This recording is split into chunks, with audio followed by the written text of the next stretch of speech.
Assalamu alaikum students. Today we will continue with chapter number 11, organic chemistry. So we studied alkane last time, right? Which have general formula CnH2n plus 2, right? So today we'll study alkyl radicals. ठीक है, alkyl radicals क्या होते हैं, हमने एक तो ये study करना है. Alkanes have general formula CnH2n plus 2, right? जैसे methane CH4 is an alkane. अच्छा, अब याद रखना कि whenever we remove one hydrogen from alkane, methane के पास जैसे 4 हाइड्रोजन है, अगर इसमें से एक हाइड्रोजन रिमूव कर देंगे तो 3 हाइड्रोजन आर लेफ्ट, और एक हाइड्रोजन रिमूव करने की वजह से 1 valency of carbon is set free. So now this is not methane, now this is called methyl. So alkanes have general formula CnH2n plus 2. Alkyls have general formula CnH2n plus 1. Okay? It means that alkyl radical is having one hydrogen less than alkane, right? जैसे methane में CH4 इसका formula है, तो CH3 one hydrogen less than methane is called methyl. ठीक है, इसी तरह ethane इसका फॉर्मूला है CH3 CH3. ठीक है, आपने कंडेंस फॉर्मूला लिखना सीखा था last time. If I remove one hydrogen from ethane it becomes CH3 CH2. अच्छा, जिस कार्बन से हाइड्रोजन रिमूव हुआ उसकी एक वैलेंसी सेट फ्री हो गई. So now this is not ethane, now this is ethyl. Ethane is having 6 hydrogen, ethyl is having 3 plus 2 5 hydrogen. ठीक है. अच्छा, ये जो हाइड्रोजन रिमूव किया है बेटा, ये अगर आप राइट साइड से भी रिमूव कर सकते हैं, आप लेफ्ट साइड से भी रिमूव कर सकते हैं. ठीक है, जहां से आप हाइड्रोजन रिमूव करेंगे उस कार्बन की valency will be set free. Next is propane. Propane का फॉर्मूला भी आपने लिखना सीखा था, CH3 CH2 CH3. This is how we write condensed formula of propane. अच्छा, प्रोपेन के केस में बेटा there are two possibilities of formation of alkyl radical. अब पहली पॉसिबिलिटी है कि hydrogen is remove from corner carbon. अच्छा, ये राइट साइड पे CH3 है, ये भी कॉर्नर कार्बन है, जो लेफ्ट साइड पे CH3 है ये भी कॉर्नर कार्बन है, दोनों कॉर्नर्स पर हैं. अब आप किसी भी एक कॉर्नर से रिमूव कर सकते हो हाइड्रोजन. तो let's suppose if I remove hydrogen from this right corner, so it becomes CH3 CH2 CH2. Last carbon पे एक हाइड्रोजन रिमूव कर दिया तो उसकी एक वैलेंसी इज सेट फ्री. दूसरी पॉसिबिलिटी है कि आप कॉर्नर कार्बन की बजाय एक हाइड्रोजन रिमूव करें फ्रॉम सेंटर कार्बन. ठीक है, सेकेंड कार्बन से रिमूव करें. पहला और तीसरा तो कॉर्नर कार्बन है, the centre one is second carbon. Centre वाले कार्बन से सेकेंड कार्बन से अगर आपने एक हाइड्रोजन रिमूव किया तो ये CH2 की बजाय it is left with CH in the centre and 2 CH3 on the corners. So this centre carbon has got a free valency. This is another way of formation of propyl radical. When we remove hydrogen from corner carbon, that is called propyl, and if hydrogen is removed from center carbon, तो अब इसको isopropyl कहेंगे. जब हमने corner carbon से किया तो it is called n-propyl, centre वाले कार्बन से किया तो इट इज कॉल्ड isopropyl. ठीक है, आ गई बात समझ में. प्रोपेन में we can have two alkyl radicals. One is formed by removing hydrogen from corner carbon and second is formed by removing hydrogen from center carbon. Corner carbon से remove करके जो बना that is called n-propyl, और center carbon से hydrogen remove करके जो alkyl group बना that is called isopropyl. इसी तरह ब्यूटेन है. ब्यूटेन से भी दो पॉसिबिलिटीज हैं. आप कॉर्नर से रिमूव कर दें हाइड्रोजन. कॉर्नर से जब आप रिमूव करेंगे तो what we get is we get n butyl. और अगर आपने कॉर्नर कार्बन की बजाय सेकेंड कार्बन से हाइड्रोजन रिमूव किया, सेकेंड कार्बन की वैलेंसी फ्री हो गई, this radical is called isobutyl. ठीक है। अच्छा, नाउ नेक्स्ट कॉन्सेप्ट, कैटेनेशन। अच्छा, if I ask you to write down formula of hexane, so you studied uh, writing down formulas, condensed and structural formulas of alkanes last time. Hexane has got 6 carbon atoms. So this is how 1, 2, 3, 4, 5, 6. You'll write down 5 carbon atoms in a row and then you'll adjust hydrogen with each carbon atoms. ये आपको सारा तरीका सिखा दिया. This is how you will write chain of hexane, right? So you can see carbon atoms are linked together in a chain, in a long chain. ठीक है। अच्छा, decane की अगर आप बनाएं तो आप क्या करेंगे? डेकेन की चेन बनाते हुए 10 कार्बन एटम्स को एक चेन में लगा देंगे। सो जरूरी नहीं 10 हो, you can have 20 carbon atoms forming a long chain, you can have 30 carbon atoms, you can have 100 of carbon atoms forming a chain। ठीक है। so carbon atoms have ability to form long chains by linking to another carbon atom। ठीक है। ये जो ability है formation of long chain, this is called catenation. इसको कहते हैं catenation, right.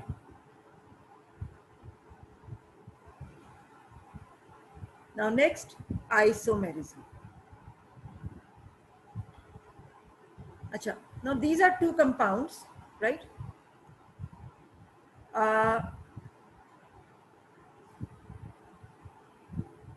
The first compound has 4 carbon atoms in a chain, right? The second compound has 3 carbon atoms, 1, 2, 3 carbon atoms in a chain, and there is a branch on second carbon atom। ठीक है। अच्छा, if I ask you find out total number of carbon atoms in compound A, so that becomes 1, 2, 3, 4. How many carbon atoms compound A has got? It has 4 carbon atoms. How many hydrogen atoms does it have? 3 plus 2, 5 plus 2, 7 plus 3, 10. So it has 4 carbon and 3 hydrogen atoms, right? Molecular formula of compound A is C4H10.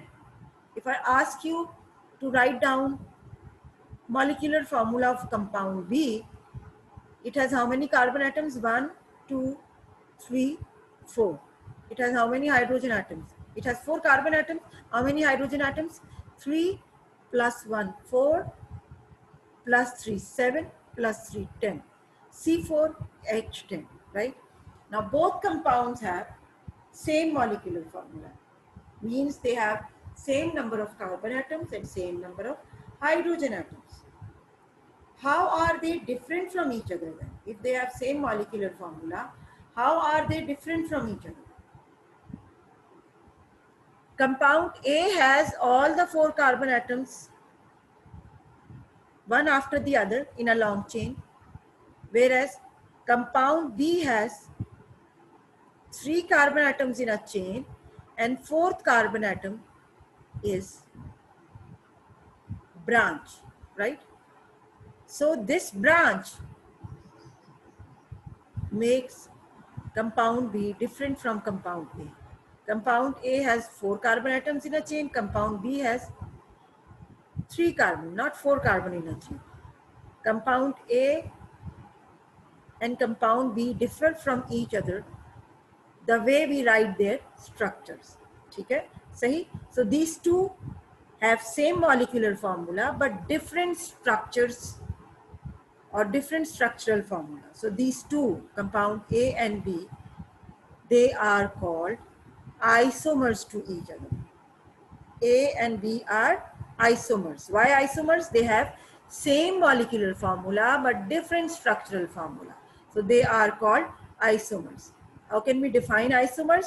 The compounds that have same molecular formula but different arrangement of atoms in their molecules are called isomers. right? And this phenomena is called as isomerism, right? So you can be asked a question here, what is isomerism, right? You can be asked to draw isomers of different alkanes, okay? So the compounds that have same molecular formula but different arrangement of atoms in their molecules are called isomers, and this phenomenon is called as isomerism. A and B have same molecular formula C4H10, but arrangement of their atoms is different, so these two are called isomers, and this phenomenon is called as isomerism. Acha. Now isomers of butane. अच्छा, butane का बेटा molecular formula क्या है? C4H10. How many carbon atoms does it have? 4 carbon atoms. अच्छा, isomers जब भी आपको किसी अल्केन के ड्रॉ करनी है तो पहले तो आपको ये पता होना चाहिए उस अल्केन में कार्बन एटम्स कितने हैं. तो ब्यूटेन में 4 कार्बन एटम्स है, मुझे पता है, मैंने चारों को एक चेन में लिख दिया, ठीक है. अच्छा, अब आइसोमर्स ड्रॉ करने का तरीका ये है कि सबसे पहला जो आइसोमर बनाऊंगी मैं किसी भी अल्केन का, उसमें सारे कार्बन एटम्स को एक सिंगल चेन में लिख दूँ. तो पहला आइसोमर ड्रॉ करने के लिए I will write down all the 4 carbon atoms in a single chain, और उसके बाद मैं उसके साथ हाइड्रोजन एडजस्ट कर दूंगी. कॉर्नर वाले पे 3 हाइड्रोजन आएंगे, फिर सेकंड पे 2 आएंगे, थर्ड पे 2 आएंगे, और fourth one is again corner one, उस पे 3 आएंगे, ठीक है. ये हो गया पहला आइसोमर. अच्छा, अब जो इससे अगला आइसोमर मैं ड्रॉ करूंगी ब्यूटेन का, उसमें पहले में अगर मैंने 4 कार्बन एटम्स को मैंने एक चेन में रखा है, तो अगले आइसोमर में I will write 3 carbon atoms in a chain and the fourth one is a branch, ठीक है. तो अब जो इससे अगला सेकंड आइसोमर ड्रॉ करने की मैं कोशिश करूंगी, तो मैंने क्या करना है, 4 की बजाय 3 को मैंने चेन में रखना है, और चौथे को मैंने चेन में नहीं रखना, उसको मैं यहाँ साइड पे ब्रांच में लगा दूंगी. अच्छा, 3 मैंने जब चेन में रखे और चौथे को मैंने ब्रांच में लगा दिया, ठीक है, चौथे कार्बन को ब्रांच में लगा दिया. अच्छा, this corner one carbon is using its one valency. How many are free? 3, तो 3 हाइड्रोजन लगा दिए. सेंटर वन कार्बन 1 2 3 तीन तरफ से कार्बन एटम्स के साथ लगा हुआ है, तो 3 वैलेंसी यूज हुई. एक लेफ्ट है तो 1 हाइड्रोजन लगा दिया. Again this one is corner one carbon, it uses 1 valency, 3 hydrogen लग गए. Again this one is also corner one carbon, तो it is also using 1 valency, तो इसके साथ 3 हाइड्रोजन लग गए, ठीक है. सही. पहले कार्बन में चारों को सेम चेन में रखा, दूसरे कार्बन में 3 को चेन में रखा, एक को मैं ब्रांच में ले गई, ठीक है. सही. So this is how I have drawn isomers. पहला जो है वो कहलाता है एन-ब्यूटेन, और दूसरा वाला आइसोब्यूटेन. क्योंकि टोटल इसके अंदर 4 ही कार्बन है, तो है ये आइसोमर ब्यूटेन का ही, लेकिन अब मैं इसको एन-ब्यूटेन नहीं कहूंगी, मैं इसे कहूंगी आइसोब्यूटेन, क्योंकि 3 कार्बन एटम्स चेन में है और एक मिथाइल ब्रांच है, CH3 ब्रांच है. ब्रांच हमेशा मिथाइल या अल्काइल ग्रुप की होती है, ठीक है बेटा. एक और बात जो याद रखनी है कि ब्रांच आप कभी भी कॉर्नर वाले कार्बन पे नहीं लगाएंगे, ब्रांच हमेशा सेंटर वाले कार्बन एटम्स पे लगाएंगे, ठीक है. यानी यहाँ पे मैंने इन 3 को चेन में रखा, तो ब्रांच मैंने सेंटर वाले कार्बन पे लगाई, ठीक है.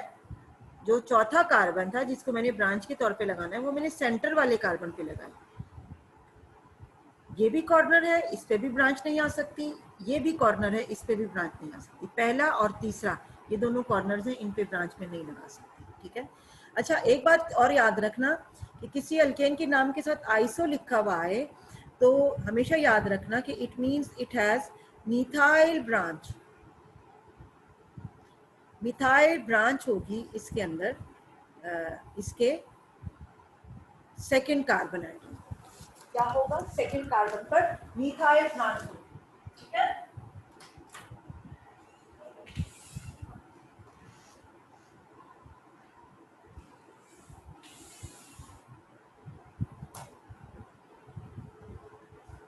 अब आ जाते हैं आइसोमर्स ऑफ पेंटेन। ठीक है, पेंटेन का मॉलिक्यूलर फॉर्मूला आपको पता है क्या होता है, C5H12। कितने कार्बन एटम्स हैं, 5। अब मैंने आपको आइसोमर्स ड्रॉ करने का तरीका क्या बताया, सबसे पहले आइसोमर में आपने सारे 5 को एक चेन में लिख दिया। ठीक है, अच्छा बेटा you keep drawing this as you are listening to the lecture so that आपका कॉन्सेप्ट क्लियर हो। When you will be doing it yourself so you will grasp the concept well. अगला आइसोमर ड्रॉ करना है तो 5 की बजाय 4 को मैंने चेन में लिख दिया और एक को ब्रांच कर दिया। अगेन आप देखो ब्रांच को मैंने इन दो कॉर्नर्स पे नहीं डाला बल्कि इधर सेंटर में डाल दिया। ठीक है, सेकंड कार्बन पे डाल दिया। अच्छा आप इस पे भी डाल सकते हो या इस पे भी डाल सकते हो, यहाँ से सेकंड कर लो या यहाँ से सेकंड कर लो, लेफ्ट से सेकंड कर लो, राइट से सेकंड कर लो, ये आपकी मर्जी, that doesn't make difference, compound remain same. तो बेटा अब मैं अगर ये दूसरा आइसोमर मैंने ड्रॉ किया, ठीक है, टोटल कार्बन एटम्स 5 ही रहे। पहले में पांचों एक चेन में थे, सेकंड में 4 एक चेन में है और पांचवा जो है वो ब्रांच है सेकंड कार्बन। ठीक है, अब 4 की चेन के बाद अगला जो मैंने आइसोमर ड्रॉ करना है उसमें मैंने चेन और छोटी कर दी है। 5 से मैं 4 की चेन पर आई, अब 4 से मैं 3 की चेन पर आऊंगी। तो अगर, और मुझे total number of carbon atoms pentane है तो 5 ही रखने हैं, तो अगर मैं 3 की चेन पर आऊंगी तो 3 तो चेन में है और फिर 2 ब्रांचेस हो जाएंगी। अगेन ब्रांचेस मुझे सेकंड वाले पे लगानी है, कॉर्नर वाले पे नहीं लगानी। ठीक है, अब हाइड्रोजन एडजस्ट करना तो आपने सीखा था। फर्स्ट वन वाले पे अगर मैं इसका कंडेंस फार्मूला लिखूंगी तो पहले कार्बन पे 3 हाइड्रोजन, दूसरे कार्बन पे 2 हाइड्रोजन, तीसरे पे 2 हाइड्रोजन, चौथे पे 2 हाइड्रोजन और पांचवे पे 3 hydrogen. Now all these 5 carbon atoms are in same chain, so this is called n pentane. ठीक है, एन याद रखना कि whenever you have a straight chain in which all the carbon atoms are in the same chain and a compound which is having no branches, उसके नाम के साथ हम कॉमन नोटेशन में n लगाते हैं। ठीक है, अब आ जाते हैं, जब मैंने 4 को मैंने चेन में रखा और सेम चेन में और एक को ब्रांच किया, अब मैं हाइड्रोजन एडजस्ट कर देती हूँ। पहले पे 3 आए, दूसरा कार्बन जो है ये कार्बन, इसकी 1 2 3 वैलेंसी यूज हो रही है, इस पे एक ही हाइड्रोजन आएगा, तीसरे पे 2 हाइड्रोजन आएंगे, चौथे पे आखिरी वाले पे 3 हाइड्रोजन आएंगे। अब अगेन ये पेंटेन तो है, इसमें भी कितने कार्बन है, 5 ही कार्बन है, इसमें भी कितने हाइड्रोजन है, 3 6 7 9 एंड 12 हाइड्रोजन है, लेकिन स्ट्रक्चर डिफरेंट है इसका और इसका। अब इसमें सेकेंड कार्बन पे मिथाइल ब्रांच आ रही है। मैंने आपको क्या बताया था कि जब सेकेंड कार्बन पे मिथाइल ब्रांच आएगी तो how we have to name that compound, we have to call that compound iso. So अब ये पेंटेन नहीं है, अब ये आइसोपेंटेन है, दिस वन इज आइसोपेंटेन। ठीक है, फिर थर्ड वाली chain, third isomer, 3 carbon atoms in same chain, और अब सेकेंड कार्बन पे एक मिथाइल ब्रांच की बजाय 2 मिथाइल ब्रांचेस आ गई हैं। ठीक है, तो हमेशा याद रखना जब सेकेंड कार्बन पे एक मिथाइल ब्रांच हो तो हम आइसो का प्रीफिक्स यूज करते हैं, और यहाँ पर 2 मिथाइल ब्रांचेस आ गई तो अब हम इसको क्या कहेंगे, नियोपेंटेन। ठीक है, सही। So this is how you can draw isomers of pentane. Isomers draw करने का तरीका क्या था, पहले all the 5 written in same chain, first isomer, then 4 in the chain and 1 in the branch, ये वाली ब्रांच आ गई। ठीक है, और फिर 4 से छोटी चेन 3 की होगी, 3 in the chain and 2 in the branches, branches हमने सेकेंड कार्बन पर ही लगानी है। ठीक है, अच्छा ये हो गया, ये 3 आइसोमर्स हो गए पेंटेन के। ठीक है, ब्यूटेन के कितने आइसोमर्स से, 2, एन ब्यूटेन एंड आइसोब्यूटेन। अच्छा, पेंटेन के कितने आइसोमर्स है, 3, n pentane, isopentane and neopentane. तो ये बेटा अब आपसे इस टॉपिक पे सवाल आ सकता है, अराउंड 5 मार्क्स तक भी आ सकता है और शॉर्ट क्वेश्चन आंसर्स वाले सेक्शन में भी आ सकता है। What is isomerism? Draw all possible isomers of pentane and hexane. Butane and pentane. Draw all possible isomers of butane and pentane. ठीक है, ये ड्रॉ करने आने चाहिए. You have to practise this. अच्छा, और अगर और प्रैक्टिस करना चाहो तो आप हेक्सेन के आइसोमर्स ड्रॉ कर सकते हो. हेक्सेन के कैसे ड्रॉ कर सकते हो? सबसे हेक्सेन का फॉर्मूला है C6H14. पहले all the 6 carbon atoms in same chain, फिर 5 carbon atoms in chain and 1 in branch. ठीक है, फिर 5 carbon 1 in branch and branch on second carbon, ये दूसरा आइसोमर होगा. 5 carbon atom in chain, 1 carbon और methyl group in branch and branch on second carbon atom, ये दूसरा isomer होगा. तीसरा ड्रॉ कर सकते हो 5 carbon atom in chain and 1 branch, but branch now on carbon number 3.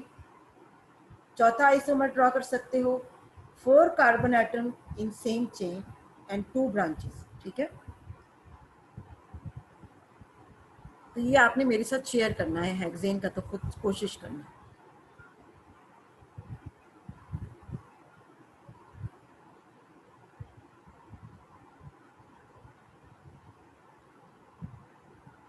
अच्छा, नाउ पेज नंबर 48.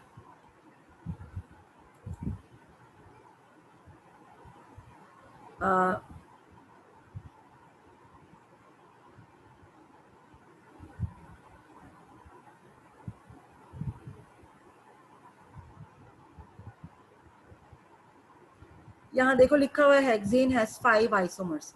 अब वो आप ड्रॉ करना 5 आइसोमर्स, कोशिश करना. And if you are not able to draw 5 isomers of hexane, so I'll definitely discuss you with when we having our online class, WhatsApp class, right? अच्छा,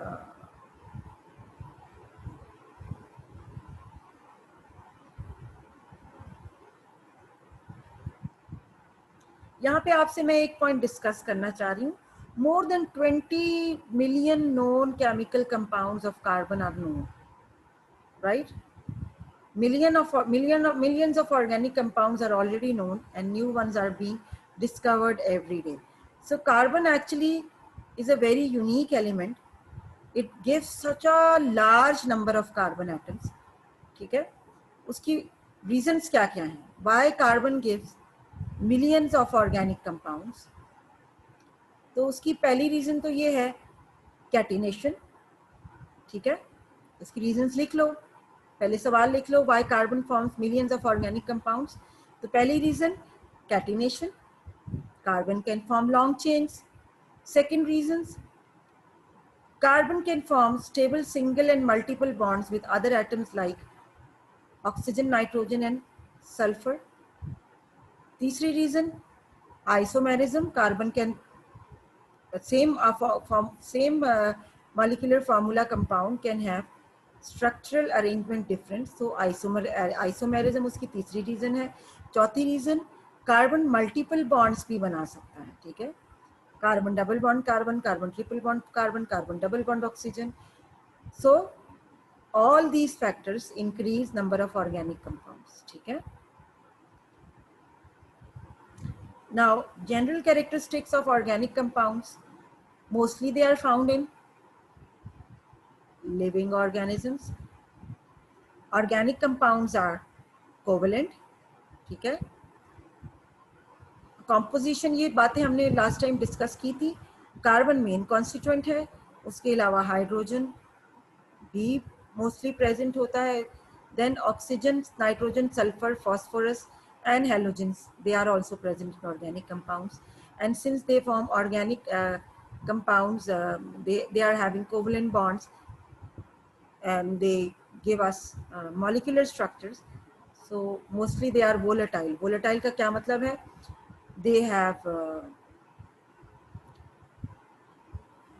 volatile का मतलब है इनका वेपर प्रेशर बहुत कम होता है, so they are easily vaporized and hence they have low melting and boiling point. Organic compounds are covalent in nature, so they are and non-polar as well. Covalent भी है और non-polar भी है, so they are soluble in solvents such as ether, benzene and carbon disulfide. ये सारे non-polar solvents हैं, ठीक है.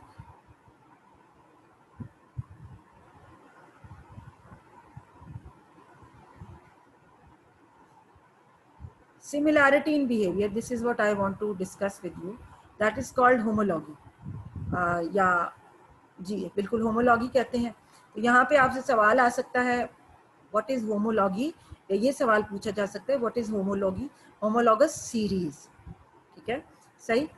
अच्छा, अब मैं एग्जैक्टली इसको पढ़ने से पहले, होमोलॉगस सीरीज या होमोलॉगी को डिस्कस करने से पहले आपके सामने कुछ अल्केन्स के फार्मूले जो आपने लास्ट टाइम लिखने सीखे थे.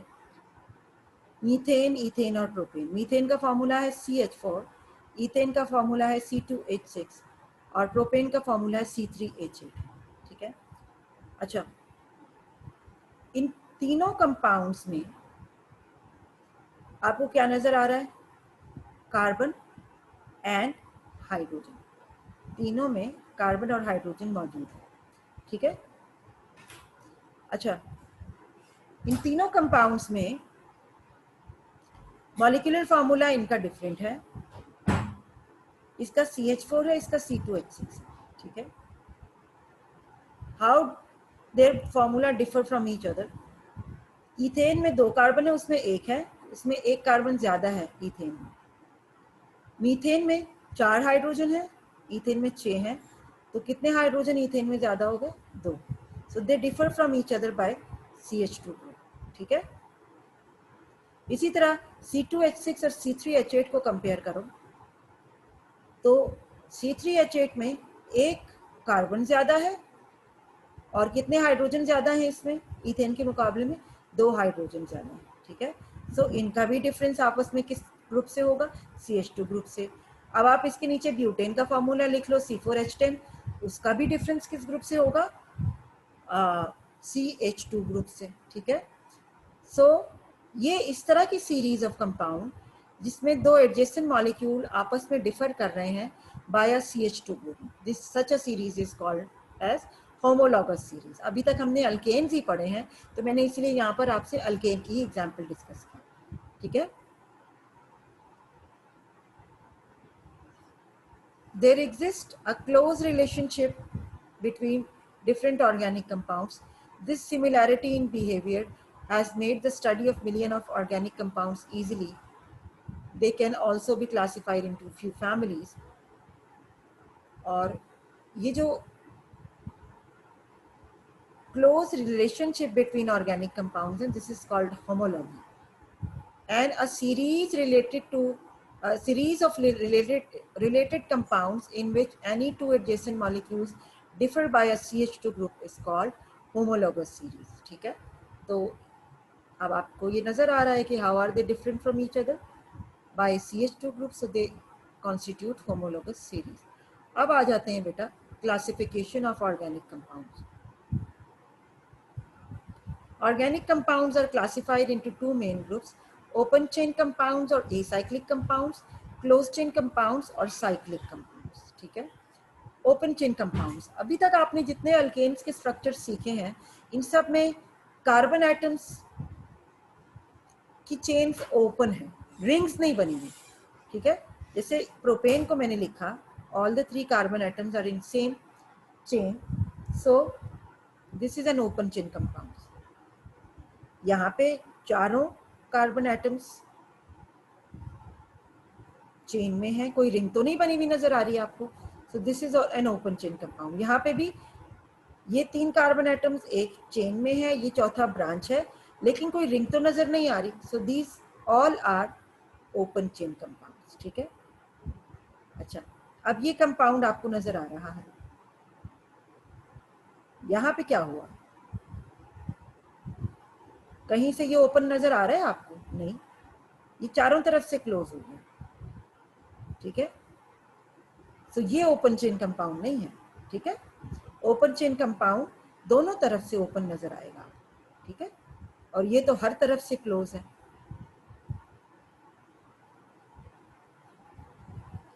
अच्छा, अब open chain compounds are further classified as straight chain compound और ब्रांच चेन कंपाउंड।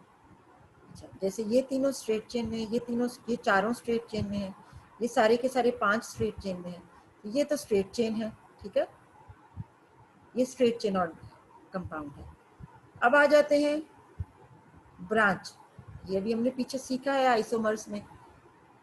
यहाँ पे 3 स्ट्रेट चेन में है और 2 ब्रांचेस हैं, ठीक है, तो ये ब्रांच चेन कंपाउंड। इसी तरह आइसोब्यूटेन में 3 चेन में है और 1 सेकंड कार्बन पे ब्रांच है, तो ये भी ब्रांच चेन कंपाउंड है। वेरस दिस ब्यूटेन,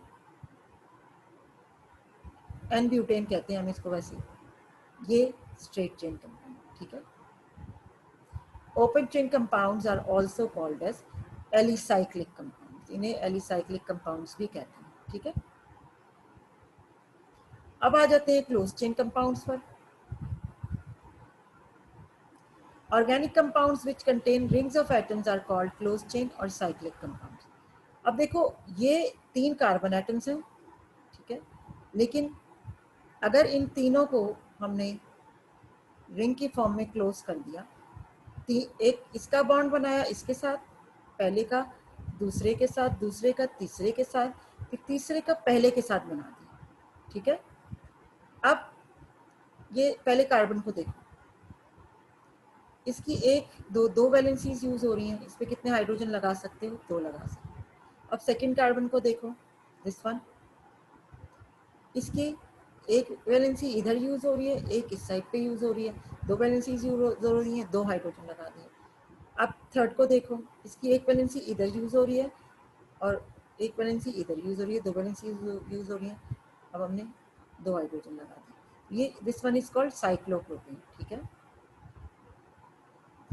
अब यहाँ पर अगर पहला और तीसरा यहाँ पे आपस में बॉन्डेड ना होते तो ये ओपन चेन कंपाउंड होता, लेकिन यहाँ पहला और तीसरा आपस में बॉन्डेड हो गए तो ये ओपन चेन कंपाउंड नहीं है, क्लोज चेन कंपाउंड है। ये कंपाउंड देखो, इसको अब मैं प्रोपेन नहीं कहूंगी, इसको साइक्लोप्रोपेन कहूंगी। 1 2 3 4, 4 कार्बन है। अच्छा, चौथे को मैंने पहले से भी जोड़ दिया। अब ये 4 कार्बन है, चारों कॉर्नर्स पर कार्बन एक दूसरे से लगे हुए, ठीक है। No carbon is free from any side. तो अब ये क्लोज चेन कंपाउंड है, रिंग की फॉर्म में, ठीक है। तो इसको मैं कहूंगी साइक्लो ब्यूटेन। अगेन अगर हाइड्रोजन एडजस्ट करने हैं, हर कार्बन आप देख रहे हो 2 साइडों से लगा हुआ है कार्बन एटम्स के साथ, तो हर कार्बन की 2 वैलेंसीज फ्री हैं, तो हर एक के साथ 2-2 हाइड्रोजन लगा दिया, ठीक है, सही। अब आ जाते हैं साइक्लोहेक्सेन अगर बनाना है तो कितने कार्बन एटम्स हैं, 1 2 3 4 5 6, यानी इस मॉलिक्यूल के 6 कॉर्नर्स होंगे, ठीक है, और हर कार्बन पे 2 हाइड्रोजन लगा दिए, ठीक है, साइक्लोहेक्सेन। अच्छा, बेंजीन, बेंजीन का अगर आपको याद हो फार्मूला, आपको 9th क्लास में आई गेस बताया था, क्या होता है बेंजीन का मॉलिक्यूलर फार्मूला, C6H6, ठीक है। सो बेंजीन का स्ट्रक्चर जब ड्रॉ करना है तो 6 कार्बन एटम्स ड्रॉ किए, और हमेशा याद रखना benzene has alternate double and single bonds. तो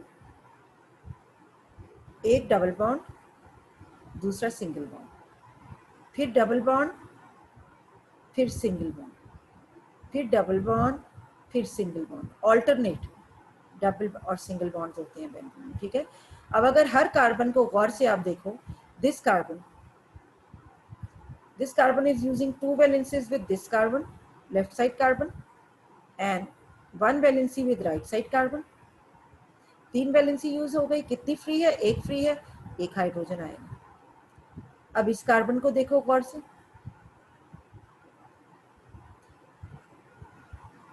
अच्छा, it is using on upward side 1 valency with another carbon, on downward side 2 valencies, total कितनी वैलेंसीज यूज कर ली इसने? 3 यूज कर ली।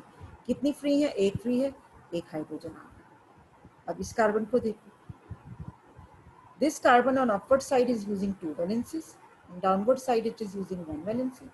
3 वैलेंसी यूज हो गई। कितने हाइड्रोजन आएंगे? एक हाइड्रोजन आएगा। ठीक है, यही स्टोरी इस कार्बन की भी है। 3 यूज हो रही हैं, एक फ्री है, एक हाइड्रोजन आ गया। इस कार्बन के साथ भी ऐसा ही है, 3 वैलेंसी यूज हो गई, एक फ्री है, एक हाइड्रोजन आ गया। और ऐसा ही इस कार्बन के साथ है। इसका मॉलिक्यूलर फार्मूला भी लिख लो, क्या होता है? C6H6, right? क्या है इसका मॉलिक्यूलर फार्मूला? C6H6। अच्छा, बेंजीन को लिखने का दूसरा तरीका ये भी है कि हमने एक रिंग बनाई 6 कॉर्नर्स वाली, हेक्सागोन, इसको कहते हैं हेक्सागोन, और उस रिंग के अंदर हमने एक सर्कल ड्रॉ कर दिया। सर्कल क्या रिप्रेजेंट कर रहा है? सर्कल रिप्रेजेंट कर रहा है कि इसमें ऑल्टरनेट डबल और सिंगल बॉन्ड्स हैं। लिख लो अपने पास, सर्कल क्या रिप्रेजेंट कर रहा है? ऑल्टरनेट सिंगल डबल बॉन्ड्स को रिप्रेजेंट कर रहा है। और हेक्सागोन का each corner is representing a carbon atom. ठीक है, तो दिस इज हाउ आप बेंजीन का स्ट्रक्चर लिख सकते हैं। ठीक है, अच्छा, अब बेटा क्लोज चेन कंपाउंड्स भी फर्दर 2 टाइप्स के।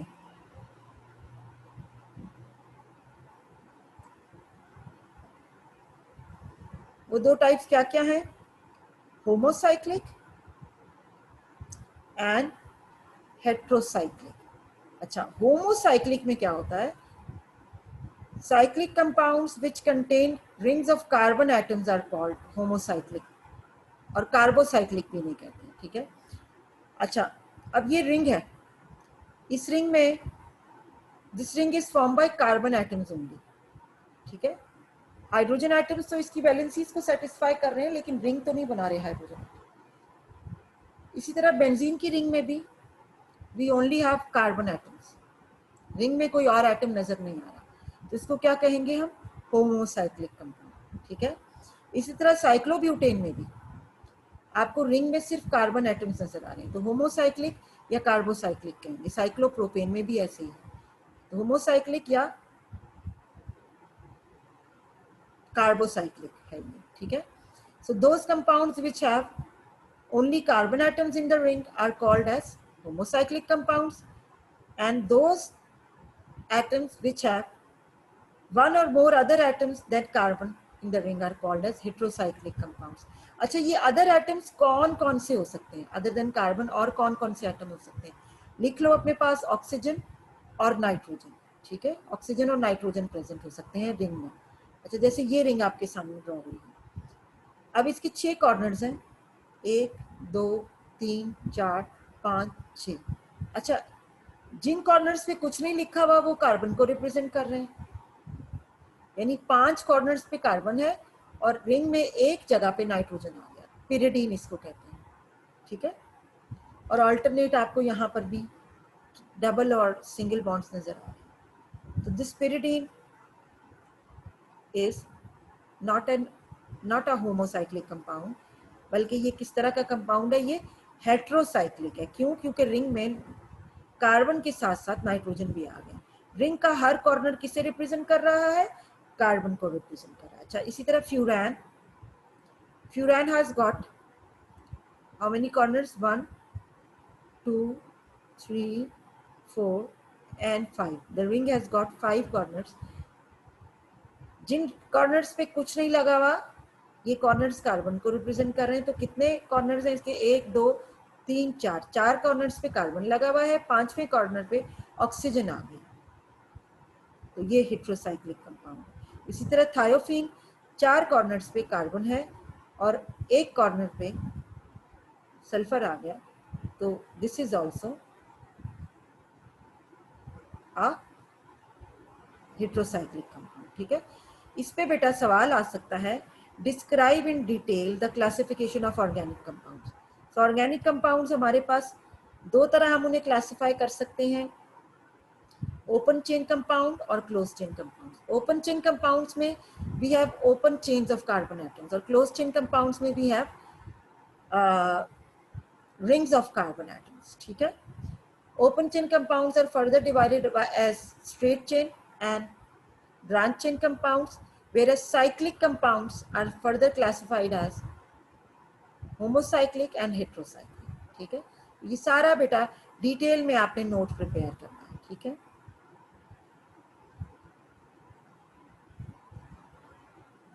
अच्छा अब आपको ये मुख्तलिफ स्ट्रक्चर्स दिए हुए हैं, आपको इनमें से आइडेंटिफाई करना है branch chain compound, cyclic compound and straight chain compounds. अच्छा, compound A straight chain. Compound B, there are 3 carbon atoms and all the 3 carbon atoms in same chain. So ये भी straight chain है. ठीक है, hydrogen atoms को नहीं देखना आपने, किसे देखना है, कार्बन एटम्स को देखना है कि कार्बन एटम सेम चेन में आ रहे हैं या नहीं. तो सेम चेन में आ रहे हैं. ये कंपाउंड बी भी स्ट्रेट चेन है, कंपाउंड ए भी स्ट्रेट चेन है. कंपाउंड सी किस तरह का कंपाउंड है, साइक्लिक कंपाउंड. और साइक्लिक में भी किस तरह का साइक्लिक, होमोसाइक्लिक. ठीक है,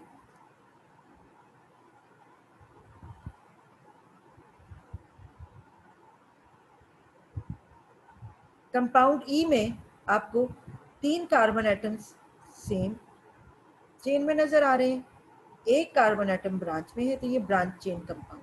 ठीक है, और कंपाउंड डी को भी आप स्ट्रेट चेन कंपाउंड ही कहो, स्ट्रेट चेन कंपाउंड ही कहो.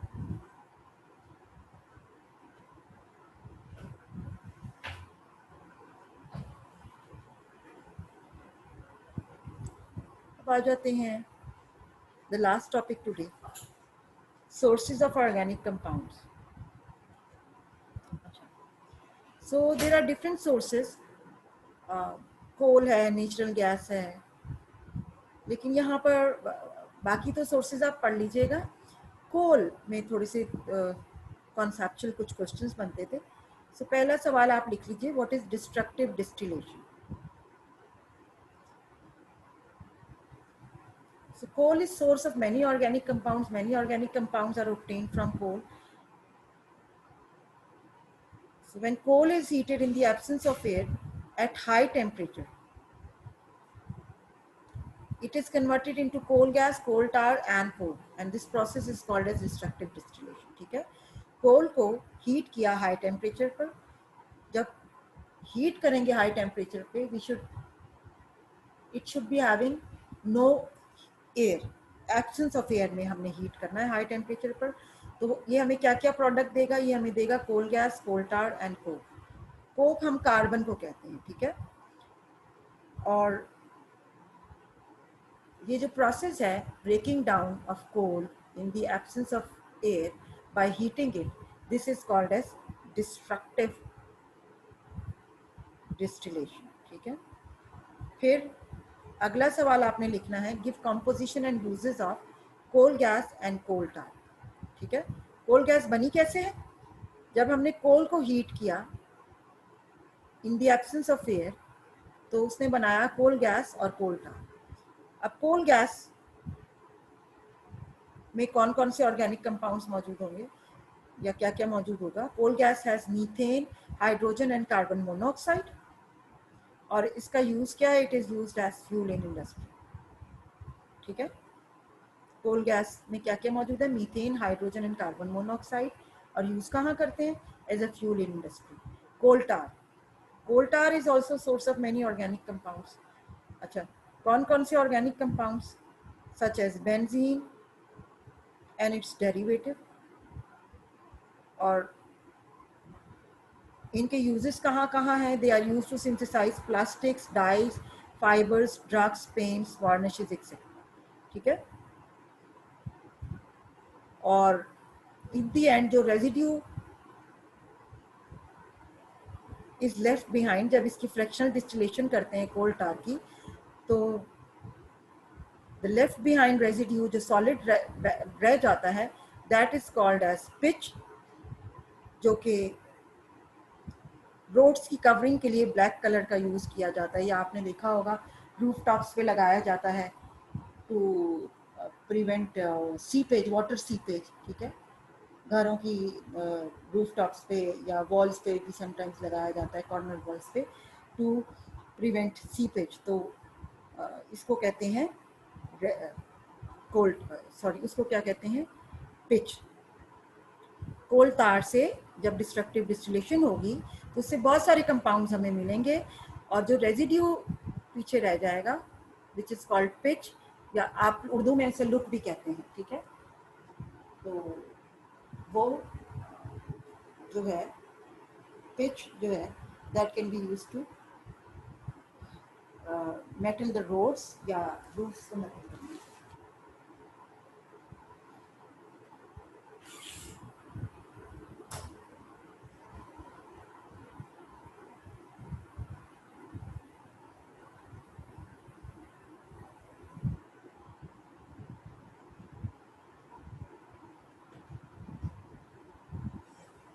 चाचा